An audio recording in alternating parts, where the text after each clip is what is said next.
La teología andina como realidad y proyecto. Una deconstrucción intercultural. Josef Sterman. Resumen. El presente trabajo hace un análisis conceptual y metodológico de la realidad y del proyecto de una teología andina desde la perspectiva intercultural.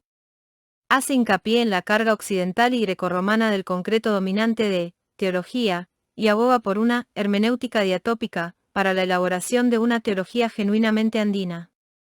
Plantea algunos campos importantes donde este proceso hermenéutico tendrá mayor impacto.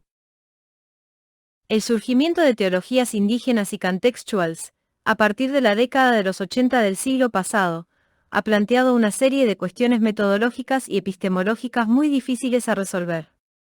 Si bien es cierto que la teología de la liberación latinoamericana ha planteado por primera vez de manera explícita el papel trascendental del contexto para el quehacer teológico, han sido las teologías indígenas emergentes del tronco liberacionista las que han planteado con insistencia la tarea de una deconstrucción paradigmática, epistemológica e intercultural de la empresa teológica, ante todo referente a la teología cristiana, sea de cuño católico o protestante. 1. Teología, un concepto occidental.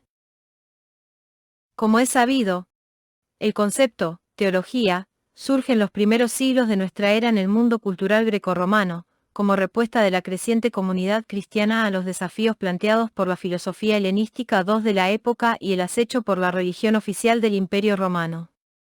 Eso no quiere decir que antes de ese tiempo no hubo teología, o que no había personas que se dedicaron a la reflexión de su fe y práctica religiosa. La Biblia hebrea y el Segundo Testamento 3 están llenos de reflexiones teológicas, aunque no se las manifiesta expresamente como tales.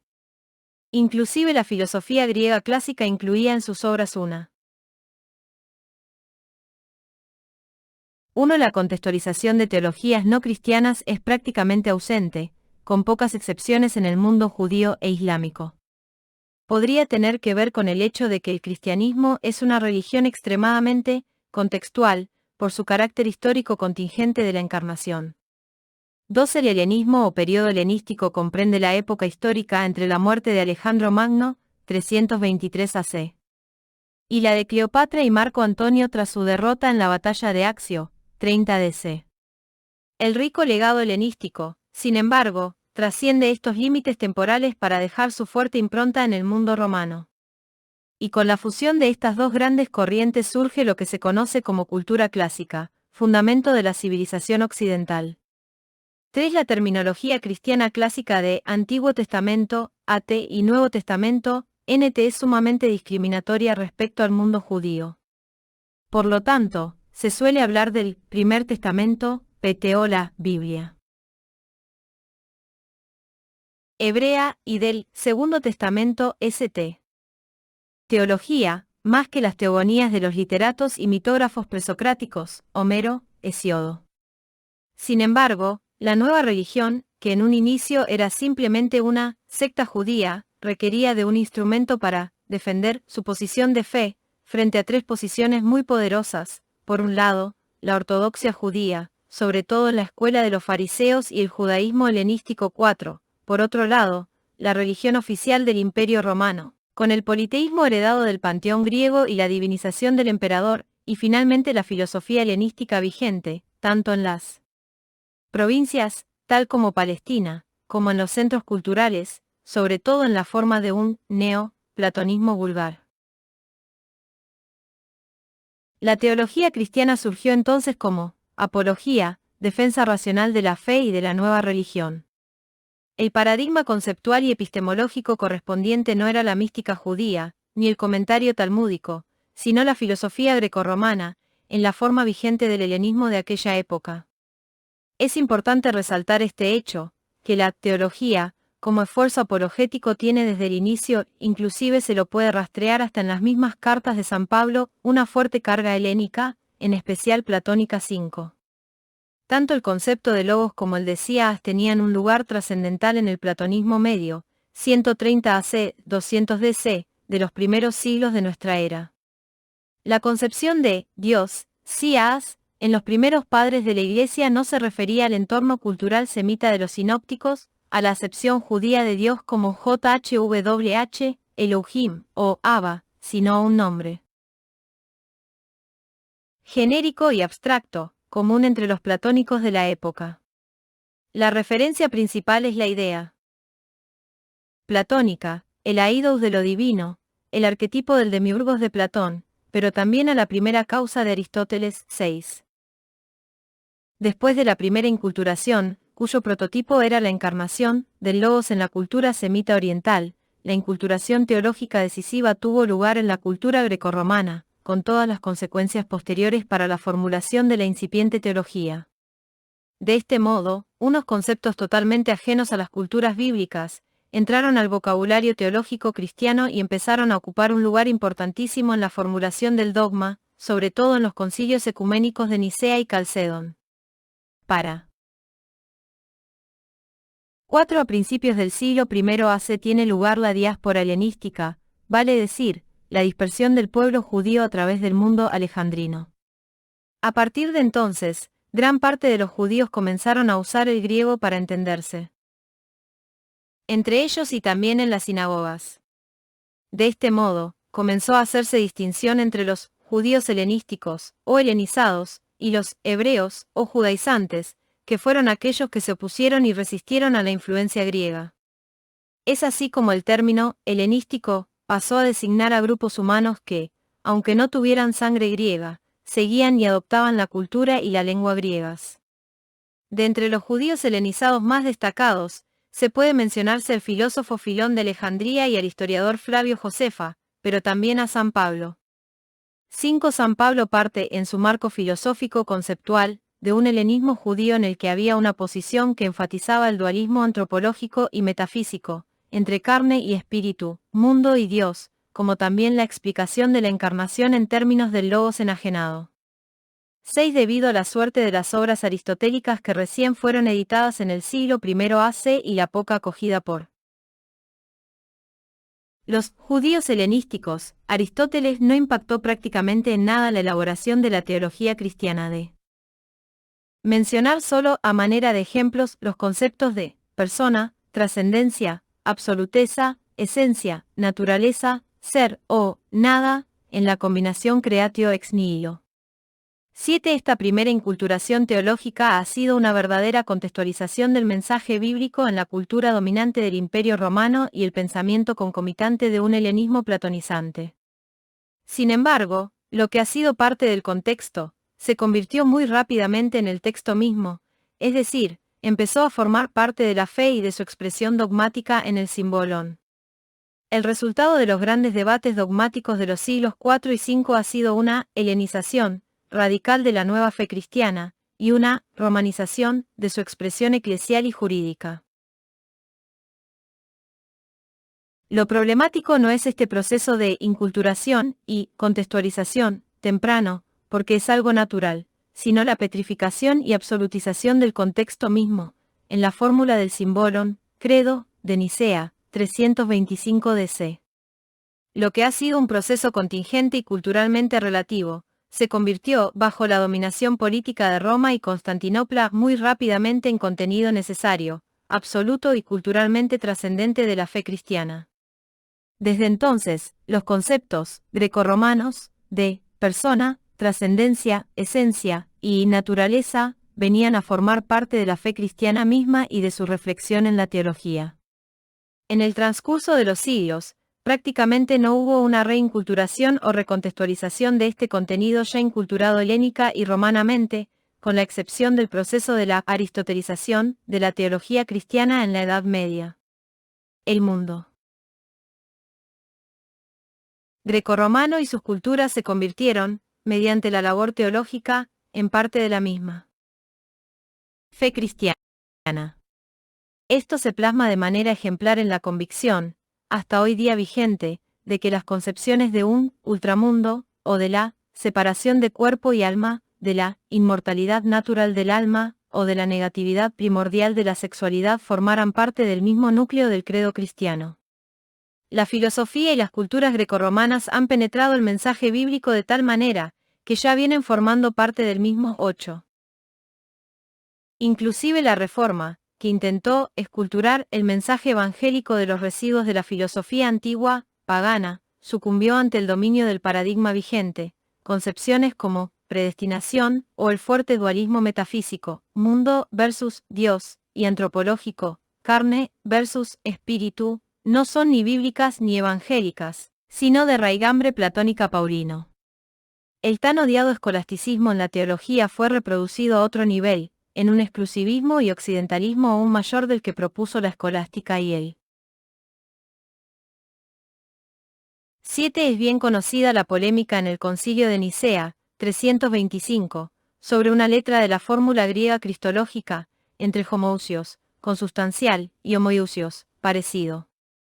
O la aceptación o el rechazo del filioque, referente al Espíritu Santo, en el Concilio de Calcedonia, 481, que iba a ser más tarde un motivo para el cisma entre la Iglesia latina y la Iglesia ortodoxa. 8. El matrimonio conceptual entre el semitismo bíblico y el helenismo filosófico ha dado muchos frutos, tanto para la civilización occidental como para la teología cristiana. Ha sido uno de los sincretismos intelectuales más destacados de la humanidad, con la consecuencia de formar la base paradigmática de la modernidad occidental y de las modernidades exportadas al mundo colonizado. Sin embargo, siempre había personas que advirtieron de las inconsistencias fundamentales entre el espíritu semítico de la Biblia y la sabiduría helenística. De los filósofos clásicos, ante todo Platón y Aristóteles. En 1277, hubo una condenación por el obispo de París. De unas 270 sentencias, entre otras 4 de Santo Tomás, que tenían que ver con la herencia platónica aristotélica y árabe, musulmán, sobre todo en la forma del averroísmo latino. Véase, Lovejoy, Arturo. 1936, The Great Chain of Being, A History of an Idea, La Gran Cadena del Ser.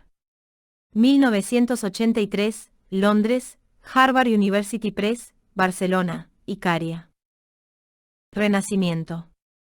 La reforma, sin querer queriendo, llega a un individualismo teológico, el yo coram deo, y una concepción determinista de Dios, doble predestinación, a la profundización de la trascendencia absoluta y radical de lo divino y a un escapismo escatológico mucho mayor del que plantearon los neoplatónicos más radicales. 9.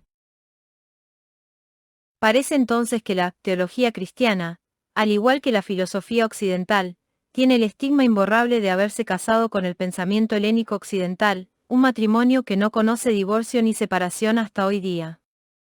Inclusive cuando la teología y filosofía europeas, que fueron consideradas como la teología y la filosofía por excelencia, se veían ante la tarea de inculturarse nuevamente en culturas no occidentales, la china, la hindú, las de Arya Yala 10, etc., no se despojaron de su vestimenta grecorromana, sino se pusieron otro barniz más o menos contextual.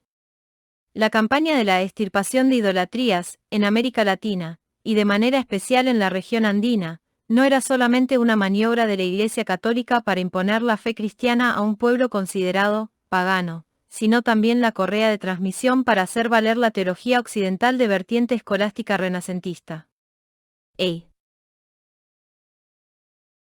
Exclusivismo teológico no toleraba otra forma cultural de expresar la fe, salvo la europea.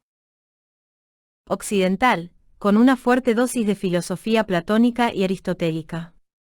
Lo mismo ocurrió en el siglo XVIII en la China, donde los intentos de los jesuitas de reinculturar la teología occidental fracasaron ante la negativa del Vaticano de admitir el culto a los ancestros, la famosa disputa de los ritos, y así se cerraron en 1717 las puertas del Imperio del Medio para la fe cristiana, hasta nuestros días. La occidentalidad de la teología cristiana, católica como protestante, ciertamente ha sufrido cuestionamientos y modificaciones a lo largo de la historia, pero no fue nunca sometida a una deconstrucción sistemática y radical, tal como ocurre por las recientes teologías indígenas y las teologías de la pluralidad religiosa. Nombres como Bartolomé de las Casas o Mateo Ricci, movimientos como las reducciones jesuíticas o las iglesias africanas independientes nos hacen recordar las fisuras en el tejido dogmático de las teologías occidentales, pero tampoco sabían llevar a cabo una revolución paradigmática en la teología. Inclusive la teología de la liberación latinoamericana clásica y las demás teologías liberacionistas en África y Asia, no podían desprenderse por completo del ropaje cultural occidental y grecorromano, a pesar de la revolución metodológica de invertir el orden entre teoría y praxis. 11 Es verdad que lograron revertir una tendencia ultramundista y dualista, heredada de la filosofía griega, y plantear nuevamente la integridad del gran proyecto del 9. Hay que diferenciar ciertamente entre diferentes corrientes de la Reforma. El punto de referencia no bíblico de la gran mayoría de los teólogos reformistas ha sido sin duda San Agustín, que estaba bajo la influencia decisiva del maniqueísmo y neoplatonismo. Calvino introdujo el determinismo teológico, doble predestinación, y el necesarianismo metafísico, todo lo creado existe necesariamente, a la teología protestante, y tanto Lutero como Zwinglio enfatizaron al individuo solitario y aislado en su condición de pecador y abandonado ante la desmerecida gracia divina. 10 Abya Yala es la expresión indígena para el continente latinoamericano. El término viene de la cultura quiuna de Panamá y significa tierra fértil y abundante. El nombre de América se debe, como es sabido, al capricho del navegante italiano Amerigo Vespucci de eternizarse. 11 Véase, Sterman, Joseph, 1994. Die Armen Geivan Namen und Gesicher, an Merkungen zu einer Meneu. Tischenberschiebung in der Befreiungstheologie, en Neue Zeitschrift für Missionswissenschaft, Imensi, volumen 50, número 4. 307 a 320. Reino, sin embargo, no lograron aún superar el androcentrismo y etnocentrismo teológicos inmanentes en las concepciones más importantes de sus teologías. Para el Vaticano, en el momento existen dos grandes amenazas teológicas: la teología india de América Latina y la teología de la India, que aboga por un inclusivismo teológico de las religiones. Se podría agregar ciertamente una teología sensible a las perspectivas de género, si no fuera que la teología feminista queda prácticamente domesticada por los mismos jerarcas, a menos que se plantearía nuevamente como una deconstrucción teológica del androcentrismo. Estas teologías heterodoxas no cuestionan el depositum fidei como tal, es decir, el núcleo del mensaje cristiano, tal como el reino, la encarnación de lo divino, que para oídos grecorromanos es un escándalo, la opción por las y los necesitados /diagonal as y la dignidad intrínseca del ser humano, sino el ropaje cultural occidental. 2. El caso de la teología andina. Lo que se suele llamar teología andina no es una teología del genitivo, tal como la teología de la gracia, la teología del reino, etc., sino una teología adjetiva. Sin embargo, en su descripción adjetiva, andina no se refiere a un contenido, un objeto material, tal como la teología escatológica o la teología pneumatológica, etc., sino al contexto de su teologizar. Existen muchas descripciones, contextuals, de la teología, desde las denominacionales, teología pentecostal, teología luterana, etc., las epocales, teología medieval, teología patrística, etc., las geográficas, teología alemana, teología asiática, etc., hasta las sociopolíticas, teología liberacionista, teología feminista, etc. El caso de la teología andina se inserta en una serie de contextualizaciones socioculturales y étnicas del quehacer teológico que han tomado cuerpo en los últimos 30 años, tanto en América Latina como en África y Asia. 12 No es solamente el fruto de una creciente toma de conciencia de los pueblos indígenas y sus cosmovisiones, sino también de una labor en el campo de la reflexión intercultural. La articulación de fe y cultura, de teología y códigos étnicos, esta conciencia de la culturalidad, de cada expresión de fe y reflexión teológica de la misma, es uno de los padrinos que estaban en la cuna de esta criatura llamada teología andina. Ella se inserta en un movimiento más amplio que se llama teologías indias, o sea, teologías indígenas del continente de Abya Yala. Este movimiento ya tiene una antigüedad de unos 20 años y viene promoviendo una teología de y desde los pueblos originarios del continente. 13 Aunque se puede discrepar con la etiqueta India, que es el resultado de un error histórico. La intención está clara. La inculturación, un término usado más en ambientes católicos, o contextualización, más usado en ambientes evangélicos, del mensaje bíblico tiene que entenderse como indigenización, y esto en muchos casos llega a ser una suerte de 12 para una síntesis de las teologías contextuales en América Latina, África, Asia y Oceanía, véase, Sterman, Joseph, 2003. Like a Rainbow or a Bunch of Flowers, Contextual Theologies in a Globalist World. En Pacific Journal of Theology. Series 2, Suba. N grados. 30, 4 a 33. 13 para una bibliografía bastante amplia, consulte www.isetbolivia.org/teología andina /bibliografía de referencia, en especial 2.2 y 2.3. Diálogo interreligioso, porque lo indígena no es solo folclore y costumbre, sino también un universo religioso sui generis. Lo andino es ante todo un concepto geográfico y topológico, antes de ser una referencia cultural y étnica. 14 en el adjetivo de la expresión, teología andina, no se refiere a la teología hecha en los Andes, porque en realidad se sigue produciendo en este ámbito geográfico mayoritariamente una teología no andina, ni una teología de lo andino, sino una teología desde el contexto de lo andino, en fin, una suerte de teología contextual. Solo que la contextualidad de este tipo de teología no solo implica una cierta perspectiva respecto al sujeto, al método, al enfoque y a la institucionalidad de la misma, sino un cambio de perspectiva íntegra. Dejando de lado por el momento el caso de la llamada teología india, o mejor dicho, de la teología indígena pre- o extracristiana. 15. La teología andina se comprende como teología cristiana, inspirada en el mensaje evangélico y los testimonios de fe resultantes del mismo.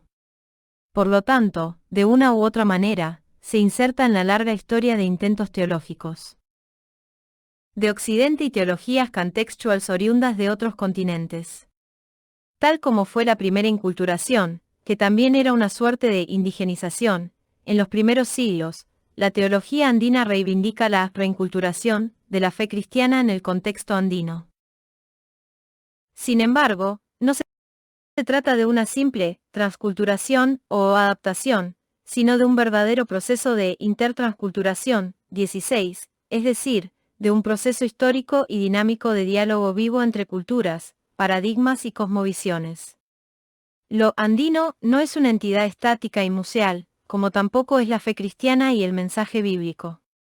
Se requiere de una hermenéutica diatópica. 17, una interpretación y traducción conceptual entre dos topoi culturales, religiosos e históricos. Teología andina no es teología europea en vestimenta andina, a la manera como a veces se andiniza la liturgia católica romana o metodista con un barniz andino, colores, símbolos, idioma vernáculo, etc. La teología andina es una teología indígena, construida no desde los parámetros europeos u occidentales, sino desde su propia cosmovisión y filosofía, que no es la misma que fungía de madrina al bautizar la nueva teología cristiana a principios de nuestra era. Por lo tanto, el desafío epistemológico y conceptual es inmenso. El incipiente proceso de la deshelenización de la teología y filosofía, sobre todo en las excolonias europeas, es parte del proceso de la descolonización mental de los pueblos indígenas. Una de las estrategias de las y los misioneros /as católicos /as y protestantes ha sido y sigue siendo para muchos nuevos movimientos religiosos la occidentalización de las culturas autóctonas, mediante el sistema. 14 para un debate más a fondo de lo andino, consulte, Sterman, Joseph, Maidana, Freddy Luis et al. 2006, lo andino, una realidad que nos interpela. Cuadernos de reflexión. La Paz, ICEAT. 15 el término, teología india, para una teología indígena no cristiana fue acuñada en el primer encuentro taller latinoamericano en México en 1990 y retomado por Eleazar López. Véase, López Hernández, Eleazar. 1996, Teologías Indias de hoy.